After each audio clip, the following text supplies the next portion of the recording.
Hi, Keith. Hi Tony, how are you? I'm good. I'm good. Thank you for agreeing to come on the Challenging University podcast. Good to have you here. Yeah, my pleasure. I'm looking forward to the conversation. So let's get cracking with that. We've met over LinkedIn, Yeah. but for the listeners today and the listeners to come, could you please share what your full name is and what it is that you do? My name is Keith Jeffrey. I'm a coach and consultant, and I specialize in helping working class professionals achieve their professional potential. Love it. And that was why I was desperate to talk to you. But before we get into that, um, is that, something that you thought you would be doing when you were at school? Could you I, share what your school experience was like? yeah, well, I don't think the concept of coaching, let alone specializing with working class professionals, was even a concept back then. I'm not the notion of being a professional anything apart from being a professional footballer. I think that was the only time Yeah. where the word professional ever came into sort of any of my conversations was um, just not on the horizon. Mm. I I grew up in the northeast. I was industrial. Decline was full on by that point. I left school in 1981 when I was 18. Mhm. Um, the level of unemployment at that rate was bettered only by Northern Ireland. So Wow. my career prospects were never really very good, and my family. I think my dad was an electrician. My mother worked on the switchboard at the hospital. Yeah. Um, it, and the bloke across the road owned a haulage company, but Mhm. that was about it. So the notion of professionals, lawyers, accountants, people working in culture, creativity, none of that was even on the horizon at the time. And tell me a bit more actually about the area. Where in the northeast did you live? So I'm born in a place called Wallsend, which is Mhm. named after Hadrian's Wall. It is the end of Hadrian's Wall. So it's about Ah, sort of halfway between Newcastle and Tynemouth. right. Big on shipyards. The biggest ships in the world were built there. And I've got this very dim and distant memory of the Esso Northumbria being built at the bottom of our road. So there's this huge, Wow. gigantic skyscraper size ship being built, which was towering over the end of the lane across the road. So we it was that was something. Swan Hunters was the shipyards were world famous. Yeah. Um, and the other world famous place that Wallsend had was Wallsend Boys Club, which had a steady stream of professional footballers churning out of there. Steve Bruce went there. I think um, Peter Beardsley went Oh, there. yeah. Yeah, so there's lots of you know Wow. very well known players came through, and my team Munich won the 1975 five-a-side competition. Um, Right. Last claim to fame in sporting wise, anyway. And so at the time you were growing up and going to school, what was happening to the area and how did that kind of impact what you were told about life beyond school and what you could study for? Um, I struggle with that because I was that conversation never happened. None Mm, of that. I mean, certainly not. I mean, my mum and dad used to what are you going to do next, and like I was just had no idea. I had no concept. But at school, I was academically, I was quite bright. I was good in just about everything. I was always in the top one or two in like literally every subject. So I didn't. So it yeah, wasn't obvious that I should go and do English or language or biology. And yeah. the only advice I was given was, well, computers are going to be big in the future. So what you need Mm. is maths, physics, biology, Yeah. maths, physics, that sort of thing. I Yeah. also did have ambitions to be a pilot when I was a teenager, which Yeah. required you to join the Air Training Corps and Yeah.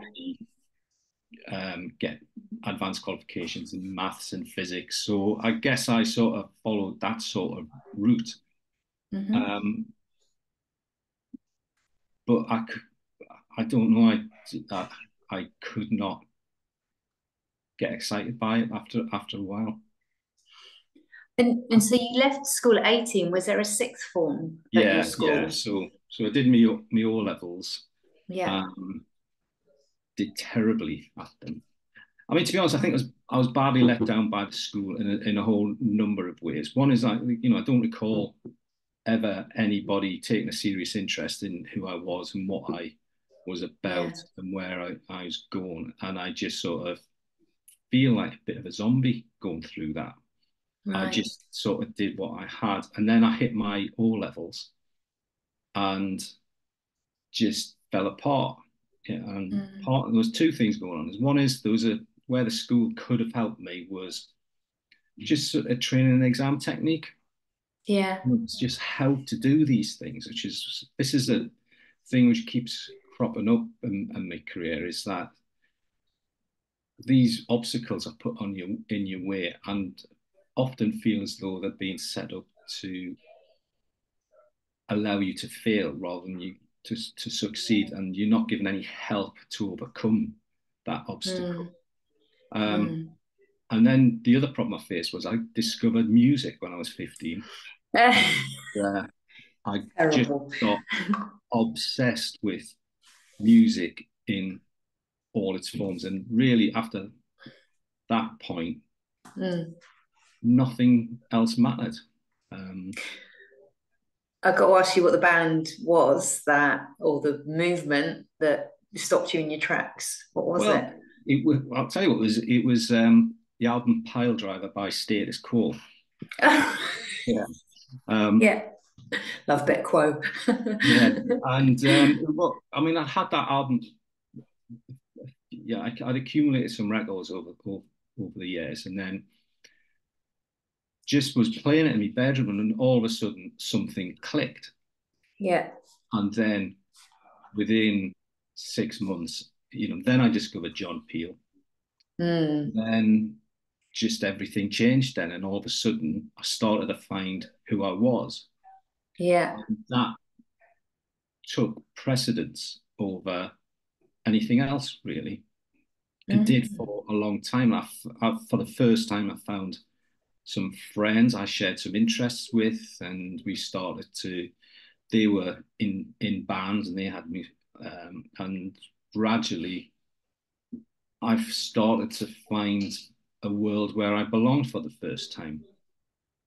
Mm. And what was the live music scene like where you grew up then? Well, I mean, so I was growing up in Newcastle. I don't know if you remember Lindisfarne. Yeah, yeah, Yeah, yeah, so Alan yeah, Paul, and, yeah. they did Fog of the Time. Proglantine, yeah. So it was dominated by a bunch of hairy hippies, really, all into Hmm. boots, and there were R&B bands. I remember I had a particular um, uh, hatred of a band called the East Side Torpedoes, which for some I just wound me up like no end. Yeah, I need to Um, check them out now. so what was becoming apparent was that there was a whole um, we were all basically, I got me into music through Status Quo, but then really embraced the whole punk rock ethos then, Hmm. and there was this do-it-yourself mentality. Mm. And you would hear all these records on John Peel by bands from very obscure places, Mm. which sounded great, amazing, bands from like um, Sheffield and Leeds and Manchester and Liverpool, hardly Yeah. any from Newcastle though, which was interesting. So Mm.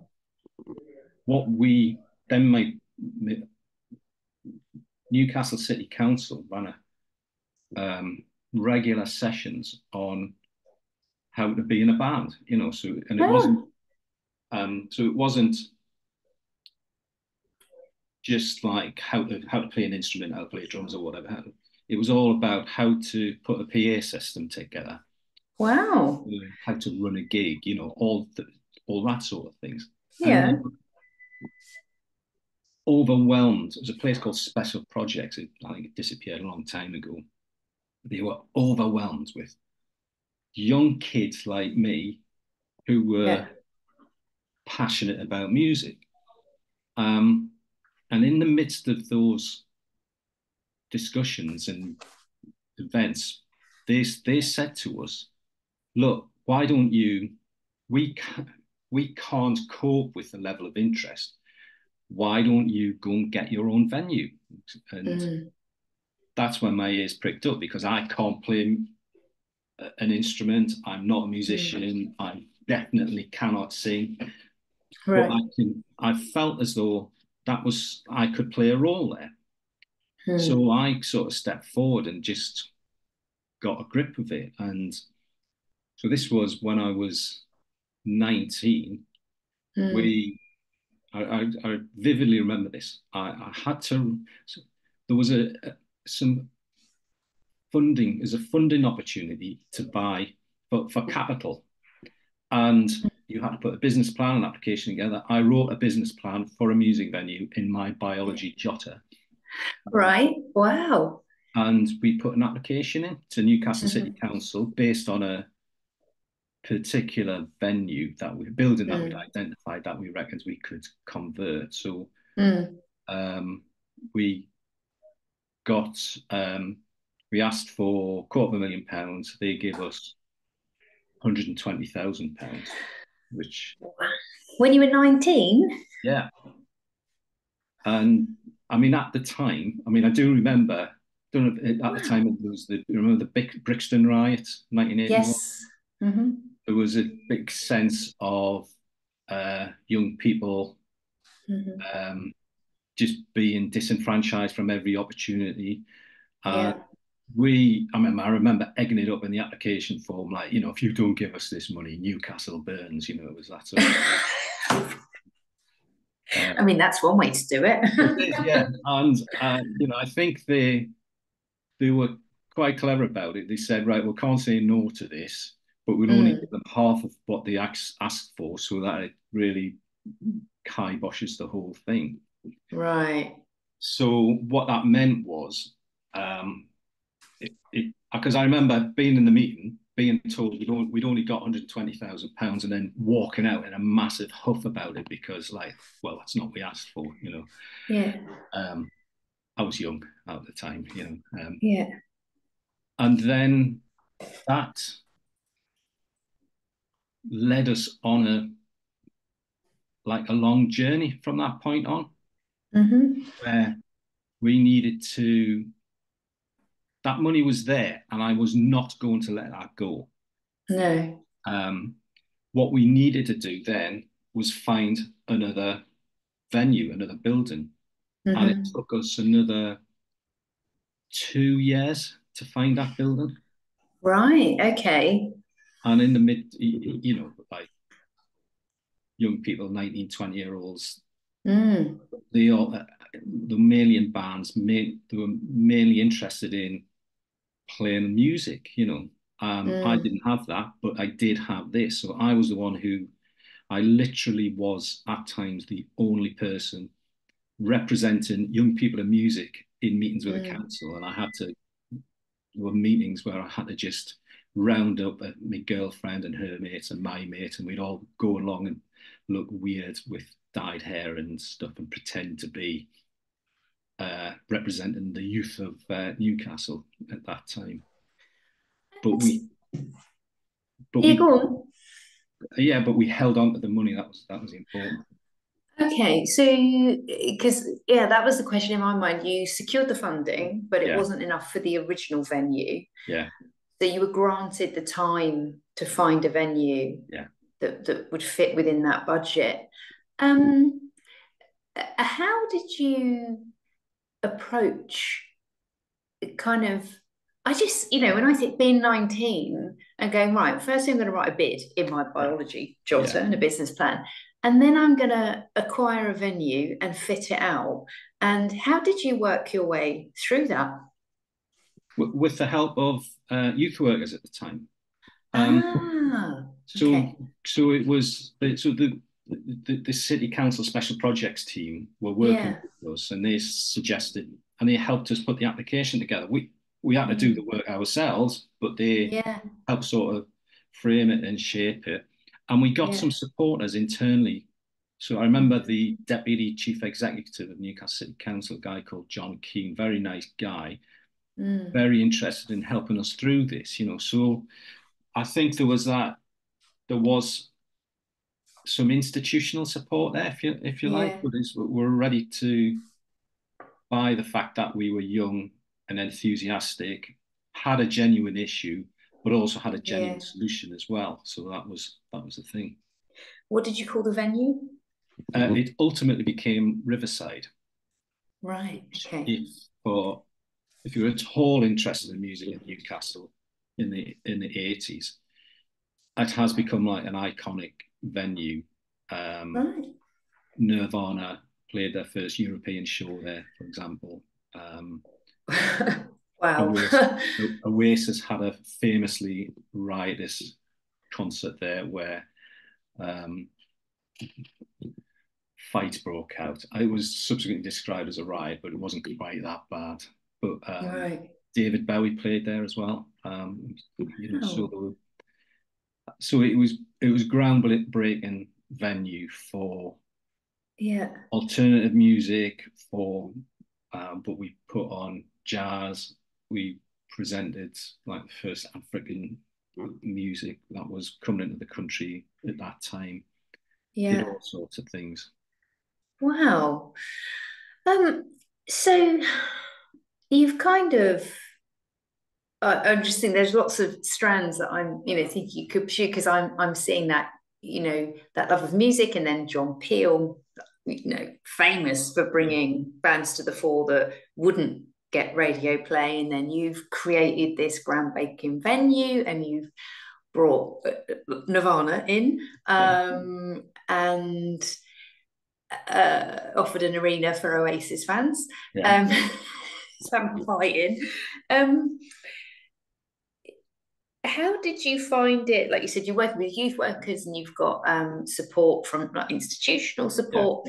Um, was there any point at which you feel like people felt, because you said you're academically bright, Yeah. like you felt you missed out on opportunities to further your education, or did people like at the city council expect that you would go on and do that, or would be doing it based on the talent that you had?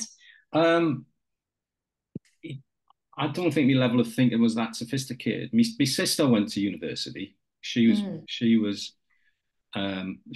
obviously bright as well, and she was doing languages, so she was spending time in Russia and in France. So she was wow. experiencing all that. The only thing I cared about for about 10 years was Riverside. That was the only Mm, thing that mattered to me. The thought of, I earned almost no money. Um, right. I was, 100 quid a week I was getting, Yeah. and some weeks not even that.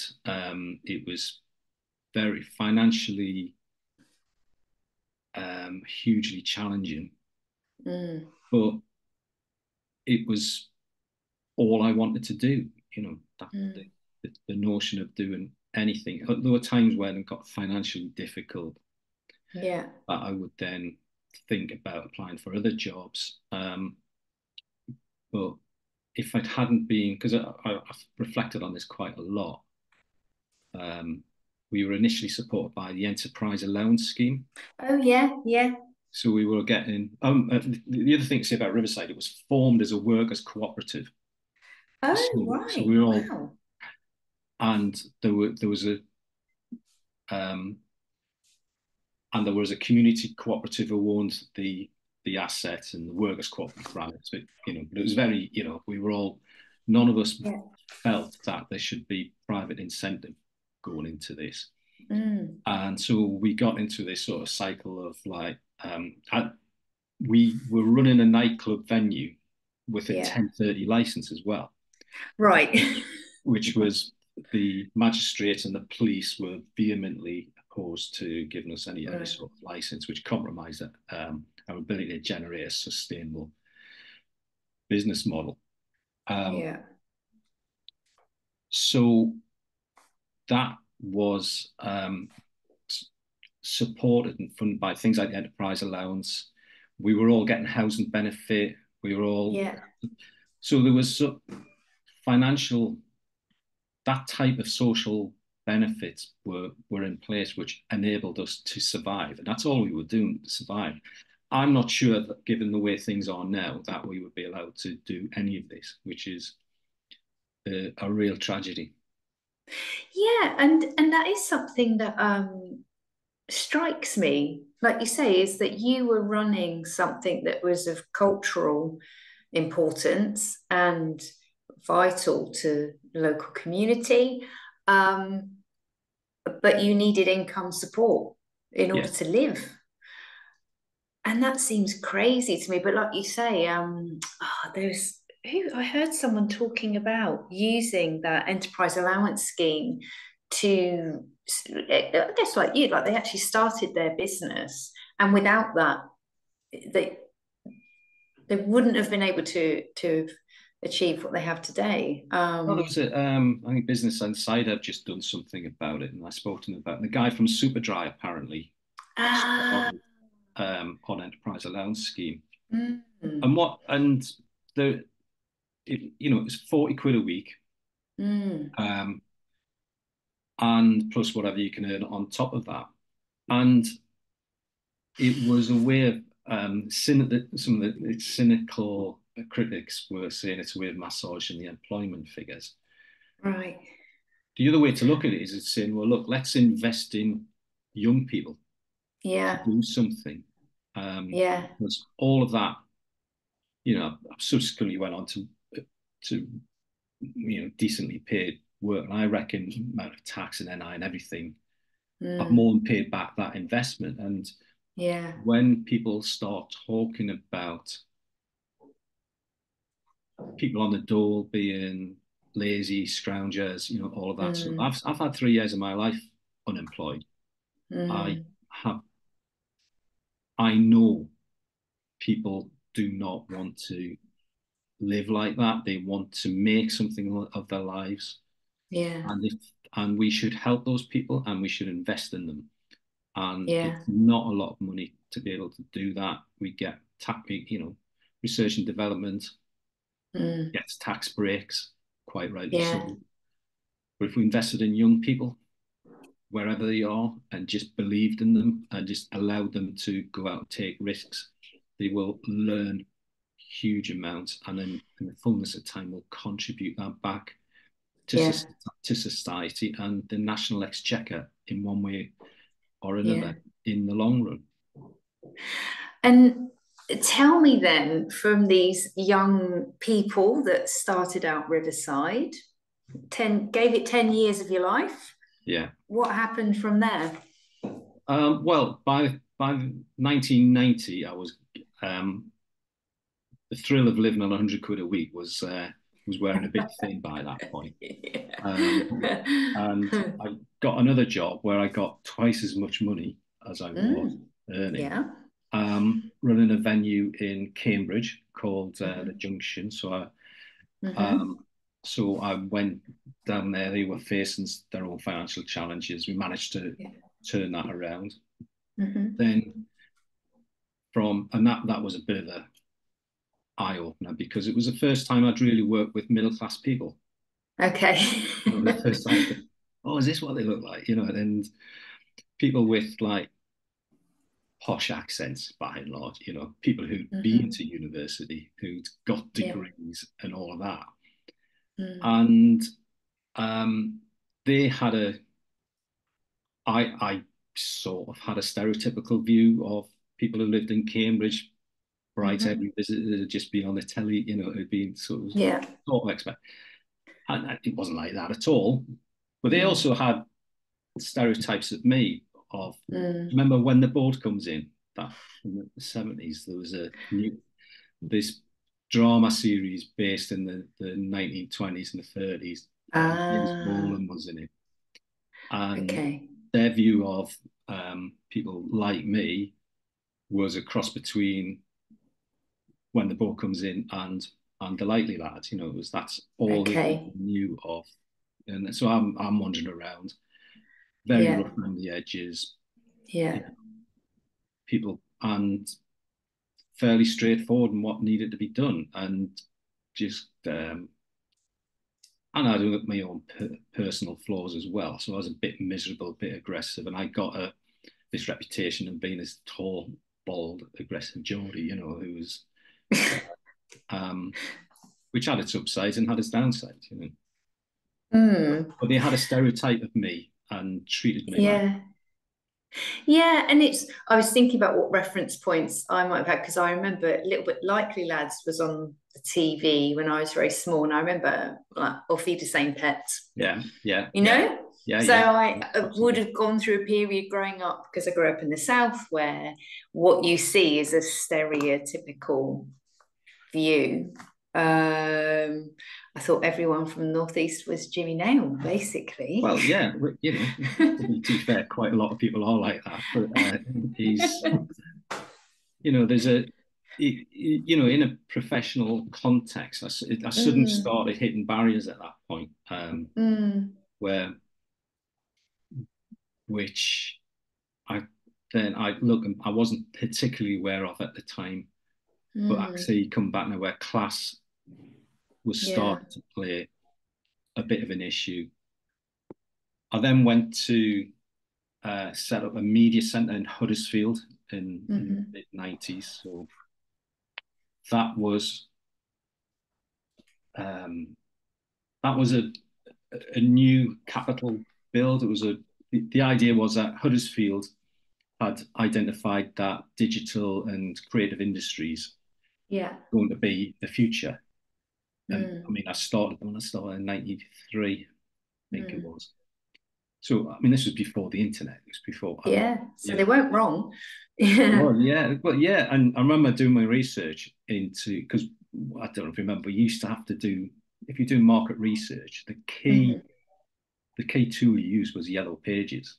So you go through Right. Yeah. Yellow Pages, and so I'd Hmm. look up graphic designers, and there'd be about four, and it'd be Yeah. there's no TV companies, Hmm. not, but when we built it, it worked, and and I think that was a good time for me because there was a sense of we were doing something about the future in a Mm, place like Huddersfield, which seemed completely um, the last place in the world that you build a media center mm. before the internet.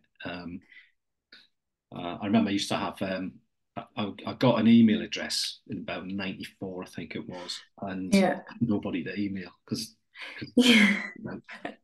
I even remember I've got this vague memory of there being an email directory where everybody who had an email was on this like web page and you could look up Yeah. their email. Wow. Well, what were people producing in your media center? What was coming out of there? CD-ROMs, remember them? Yeah. So there's a bit of that. There's a bit of graphic design. There was some creative companies in there, management companies.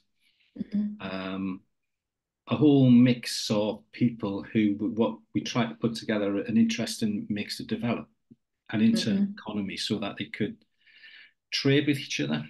Um, Yeah. the the key to it though, and it worked right from the outset. We were always Mm. self-financing, which was really exciting. Wow. Yeah. And we put a cyber cafe in there, and the cafe Yeah. worked well. Yeah. So it was all very early days, Yeah. but really exciting at the same time. Yeah. And where did you go on to from there? Well, personally, I'd say to come back to the northeast. I got appointed to run the National Glass Centre in Sunderland. It's now sadly closed, but that was, I don't know if you remember, sort of towards the end of the 90s was a big spate of lottery funded capital Yeah, project buildings being built around the country. yeah. And in Sunderland, Sunderland is where glassmaking started in this country. Right, Goes right. back to the days of the Venerable Bede, Benedict Biscott, and there was and this was slightly emblematic of what's happened in this country. On the Sunderland was also a massive Yes, yeah. shipbuilding area, and on the site of one of the shipyards was built Mm, the National Glass Centre right. to celebrate glass making, particularly in Sunderland. So it was an Mm, exhibition space. They'd reinvented the company called Sunderland Glassworks to make a particular type of blown glass, um, yeah. which was particularly useful for stained glass and so on. Ah, yeah, And it was a visit attraction, and yeah. that ran. I was there for about a couple of years. Had lots of challenges there. Mm, Then went to work at setting up the Baltic Centre Art Centre on yeah, Gateshead, getting another one of yeah, those sort of capital projects. yeah. Um, Neither of those two were very happy experiences for me. Um, Partly because of the people I was working with didn't Mm, really see eye to eye at all on very many things, which I found slightly odd in some circumstances. Glass mm, Centre had a big financial hit when the glass factory, which was actually a tenant of the centre, went bust. So I'd been there about right, months. That went bust, almost like a lot of money. So we had to go into emergency mode, and that right. created sets of tensions around that, which found it very difficult to work there. And then the Baltic came up.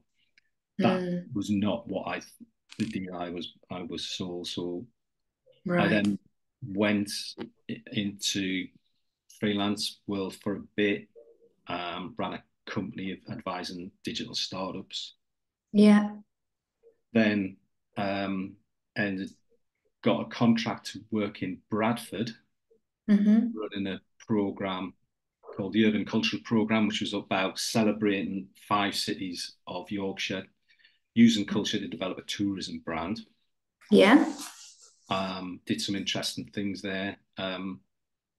Then my next proper job, if you like, was as the founding director, chief executive of a place called Quad in Right. Derby, which was a centre for art and film. Again, lottery Yeah. funded capital project. Yeah. Art gallery, cinema, digital workshops, cafe bar, that sort of thing. Yeah. See, you've had that real thread like throughout your life of what the arts and working within like the regions and communities and I guess using funding to create something that has a positive impact on the area. So that's really sort of quite. It seems like it started, like you say, you came across the quote, Yeah, and then it kind of went from there. So how does that translate into becoming a coach to working class professionals? How does that well, happen? yeah. So, and then I was in Derby for, I still live in Derby, but I ran Quad for 8 years. And then I went to Coventry University to set up a subsidiary of the university called Coventry University Social Enterprise, which is all about helping people start up social enterprises. Ah, wow. And in the midst of all that, because I, I started to reflect on my journey, my professional journey. Yeah. And when I look back, the things that I took the greatest pleasure in was um, helping people do things very simply. Mm. That's where it sort of started. So for example, one of the things I did do in the midst of that was I had a record label Yeah. for um, 5 releases, which first one did really well. The second, the other lot just did not, put it that way. But when I look back on that, it was the opportunity that I was able to provide people to do something interesting, and then and with the venue with Riverside, Mm. I could create something that other people could express themselves in. So there's always Yeah. that sense of like I can. That's what I'm about. I help helping people do the things that they want to do. And when I was so in the midst of Coventry University and doing the work there, I wasn't very satisfied there. And I was Mm. thinking about, well, what can I do next? One of the reasons I went from quad to the university was I couldn't get anywhere else in cultural creative sectors. Right.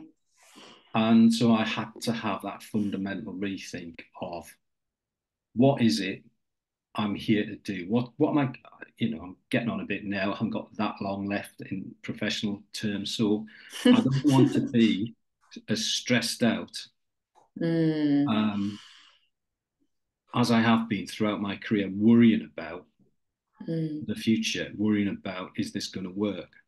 And Mm. what I found that I was always good in one-to-one relationships with professional relationships. I was Mm. always interested in helping people do what they wanted to do. And that's when I then discovered coaching and Mm. explored that a bit. Had a really bad experience with a coach that I had and Right. thought, she's not interested in me.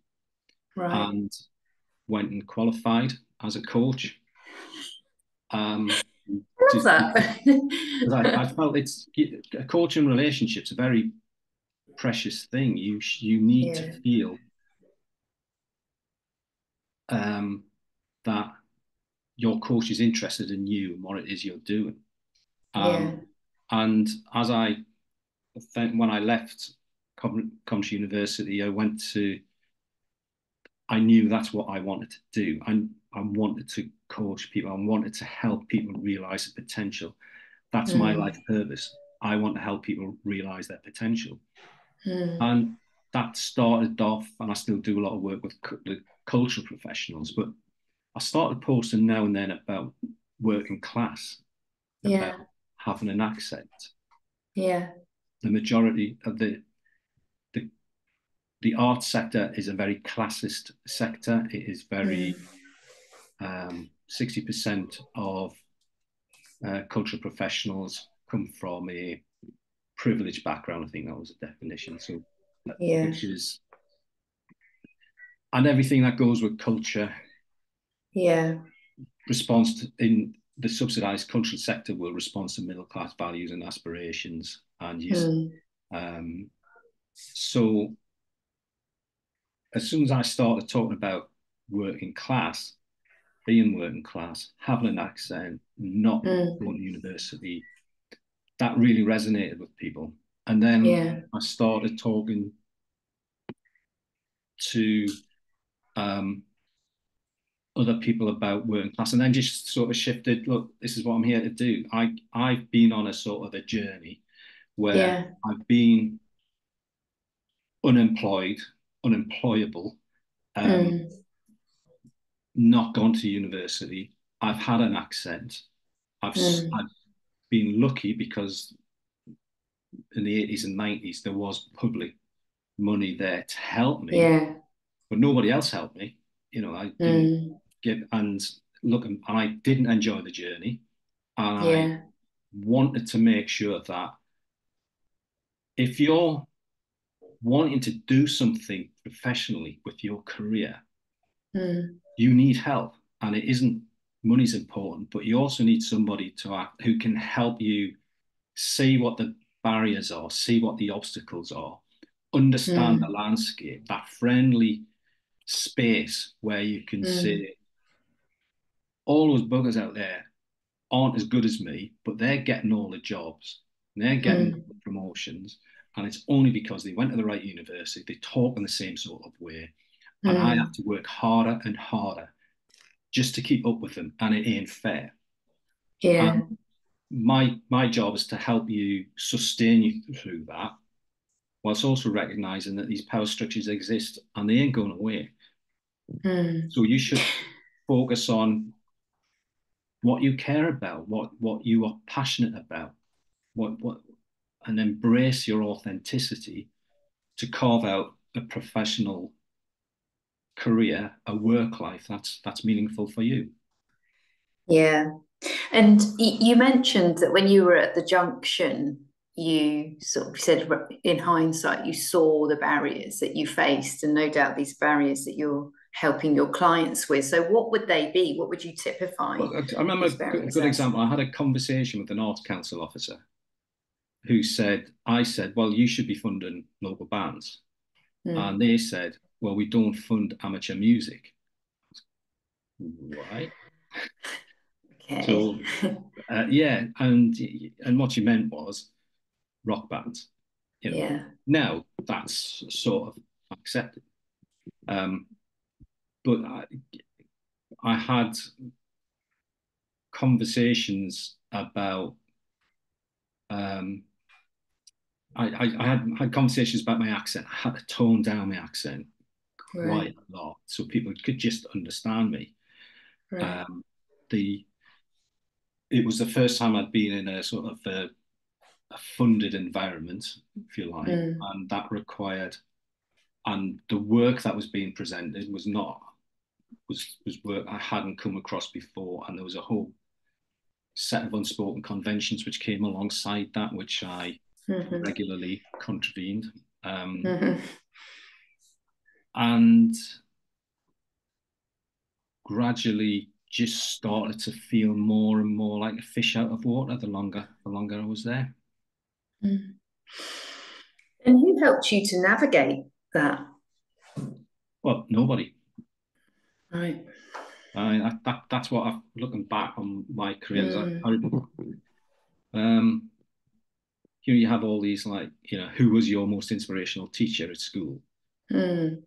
I can't name you a single one who inspired me or helped me in any way. And throughout Yeah. the journey, I mean, I had friends and colleagues, and I'd sit and have a moan about things Mm, but there was nobody who there was never even the concept of helping me develop in any of my jobs. The mm, last, I mean, to be fair to the junction, the last professional development conversation, performance appraisal things, those annual mm. things that they do, was at the junction. That was in 1992. Wow. Every job since then, it was partly my because I'm sort of driven by anxiety, so I was trying to Mm, solve problems for people. I'm always there to try and solve the problem, and the notion of talking about me and what I wanted and where I still find uncomfortable. yeah. So that never ever, but nobody really worked very hard to help me work through that either. People who I now like my line managers, the chairs of my board, that I was working to. Yeah. That. So there's just, if I'd known that I should actually go and get a coach, get a mentor, I Yeah. would have had an entirely different career, one which I would have enjoyed more, be more successful in. Uh, Yeah. but going back to working class roots, when Mm, my dad was a foreman electrician, he didn't yet have a professional coach to help him understand his career obstacles because he yeah. got up and he fixed things every day. It's a completely different world that I was operating that you could even Yeah. barely talk about. You know what I mean? Yeah. No, it's very true. Yeah, there is that challenge of when you are, yeah, when your professional experiences are completely alien to those that anyone in your family might have experienced when you can't go and ask people for advice. Yeah, or you can't share your wins, or because they are in a completely alien context to everyone else. So I completely understand that. What are the some of the common challenges that your clients might face? So what are you?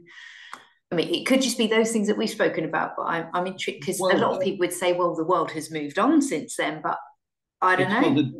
there's two things really, and they're interconnected. One is confidence, feeling Mm, able to claim their space and be confident and authentic in who they are. So yeah, spending time trying to rebuild the confidence to say, you've got here for a bunch of very good reasons. You yeah, should celebrate that. yeah. That entitles you to go on to, so it's about giving permission a lot of the time. Mm, And that builds into often imposter syndrome, mm-hmm, which is where you feel that you don't deserve this mm, and you respond in all sorts of ways, often quite unhealthy ways. So you can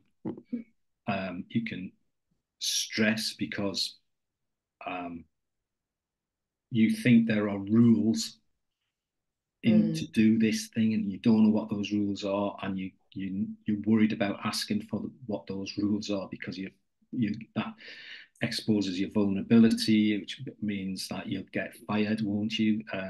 So that mm, other people overwork and overachieve and go nuts to justify their position.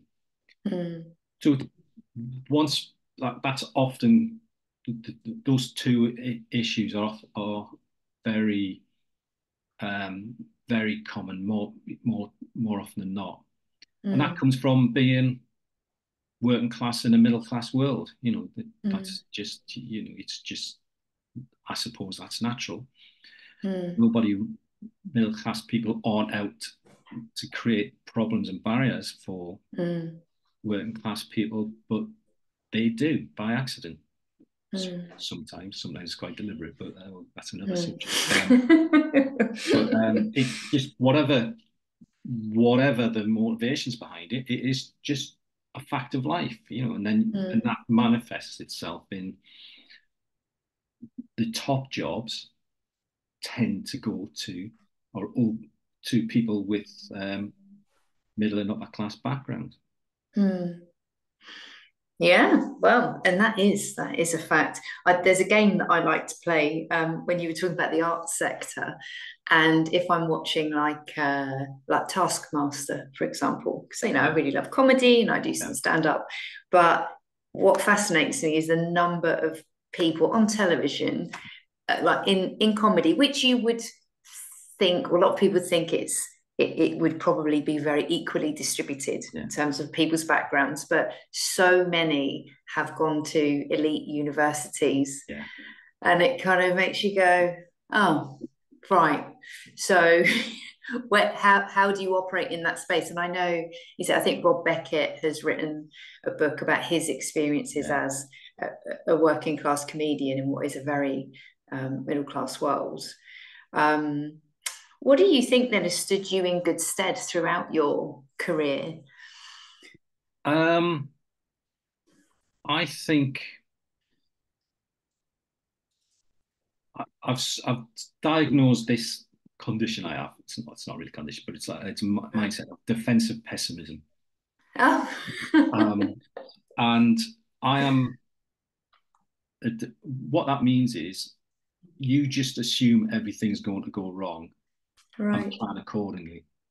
Mm, And so when I've gone into my various roles, yeah. I've brought that mindset to it and planned accordingly. So to make sure Yeah. that the plans that we've got in place are Yeah. going to work. That's Yeah. stood me in good stead at Yeah. one level. Yeah. Actually, done me head in, like Yeah. I'm permanently stressed, permanently worried Yeah. things aren't going to go right. Mm. Not That's not a good way to live. But I think if I'd understood that as a concept 20, 30 years ago Yeah. and balanced it out, because the other side of it is there are strategic optimists, people who just assume everything's going to go swimmingly, and Yeah. you still have to do the work, but what's there to worry Yeah. about? So you need to get a balance between that, where you are thinking critically and positively about the future, Mm.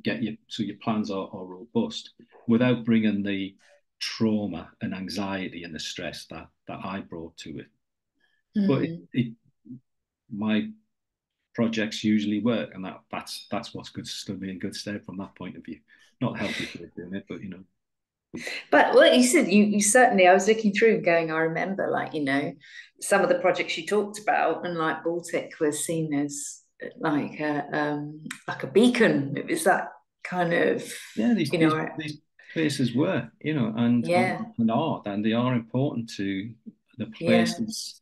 Because I was doing some work in London with an arts company, and they were like name dropping left, right, and centre, and saying yeah. they said to us, "Haven't you been to see Punch Drunk? I don't know if you know Punch Drunk. They're this sort of immersive theatre company, Oh, okay. very very well known, um, Mm. particularly in the theatre world, highly respected. I'm sure the Yeah, work's fantastic. I saw a documentary on it, the telly. The notion of somebody travelling down from, like me, from the Midlands to one of their performances, the cost of that yeah, prohibitive. yeah, So immediately you get excluded from those sorts of conversations because yeah, London has all these things that the rest of the country culturally doesn't have. yeah. And it's just that infuriates me to this day. Like, but it's so Mm. these exclusions are therefore built up because Yeah, you haven't seen this work, you don't know it. It sort of happens right across the sector. yeah, yeah. And how about apart from going to see Punch Drunk, what's next for you? Have you got a sense of, I mean, not that you haven't already achieved Well, a I'm lot. I'm seeking to just develop this sort of ongoing support for working class professionals. What I've done is I've codified everything that I know into a book now, which is going to be coming out early in the Ah, new year, called Passion and Purpose. nice. It's a handbook, a guide to Yeah, helping a working class person realize their professional potential. yeah, Um, so we talk a lot about confidence in there, talk a lot about having a plan, and yeah, recognize that actually, if you are going to pursue your career, yeah. when you start out, I guess you always think I'm going to be at the top of the tree in this particular field. If Mm, you work in class, that the odds of that are very poor, mm, um, for the reasons that we've been talking about. mm, And actually, is that really what you want? And the reason why mm, I've called it passion and purpose is that you need to find the thing that you are passionate about, which then gives mm, you your professional purpose. yeah, Because if you are doing that every day, mm, that's when you start to really realize your potential, and it gives you a chance to go further. Now, if mm, that is about being the head of your particular field, mm, absolutely fantastic, go with that. mm, But what I realized when I started on my journey was that, and I only really think was that purpose, that knowledge mm, changes over time. yeah, As you get, you get yeah, family, you get kids, you build yeah, relationships, things change.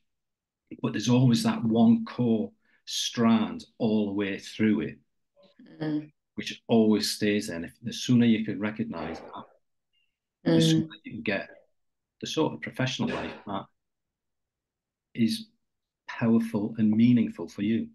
mm. I love that because when we'd spoken prior to this conversation, I didn't know that you had a book in the pipeline. So that's can people pre-order it? Yeah, I'm still writing it at the minute, like, but it's with Amazon, I've just got the book cover done, so that's all. Amazing. So yeah, I'll obviously let you know when that's all up and running. But Yeah. Wow. Well, we'll put in the show notes your LinkedIn profile so people can follow you. brilliant, But that's really exciting news. At the time of recording this, it's coming to the end of 2023, so that's exciting for the new year. Um, that's been a real pleasure to speak to you, Keith. Thank you for that. well, thank you very much, Tony. It's great to have an opportunity to talk about just working class people. We don't often get a chance to do that. You don't. That's why I'm here. Thank you. Brilliant.